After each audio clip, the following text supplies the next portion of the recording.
ఈరోజు మీకు వీడియోలో గోధుమ పిండితో బిస్కెట్ చేస్తున్నానండి. అందుకు 1/2 కప్పు బెల్లము, గోధుమ పిండి. ఒక బౌల్ తీసుకొని దాంట్లో బెల్లం ఒకటి కరిగించుకోవాలి. దీంట్లో కొంచెం సాల్ట్ వేయాలండి. సాల్ట్ వేసాక మనం కరిగించి పెట్టుకున్న బెల్లం వాటర్ పోసేయాలి. కలుపుకోవాలండి, ఎందుకంటే బెల్లం వేడి వాటర్ కాబట్టి కాలుతుంది. దీనిలో నేను మరిగించుకున్న వాటర్ పోసేసానండి. సరే కదండి, మన చపాతీ పిండి ఎలా అయితే కలుపుకున్నా అలా కలుపుకోవాలి. చేతితో ప్రెస్ చేస్తే అలా ఉండాలండి. చపాతీ పిండిలోంచి కొంచెం తీసుకొని రౌండ్గా చేసేసుకున్నాను. పిండి వేసి చపాతీలాగా చేసేసుకున్నాను. మనం చపాతీ అయితే ఎలా చేసుకున్నామో అలా చేసేసుకోవాలి. తర్వాత దీన్ని ఒక చిన్న చిన్న ముక్కలుగా చాకు తీసుకొని కట్ చేసేసుకోవాలి. మనకి ఏ షేప్లో అయితే నచ్చుతుందో ఆ షేప్లో చాకుతో కట్ చేసుకోవచ్చండి. నేను ఈ షేప్లో కట్ చేసుకున్నానండి. అదేవిధంగా ఇంకో చపాతీ తీసుకొని ఒక మూత తీసేసుకొని రౌండ్ సర్కిల్ షేప్లో కట్ చేసుకున్నాను నేను మొత్తాన్ని.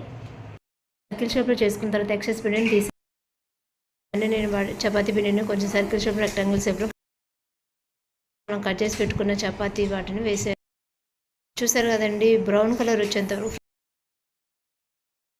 కట్ చేసుకున్నాను. వాటిని కూడా ఫ్రై చేసేసాను.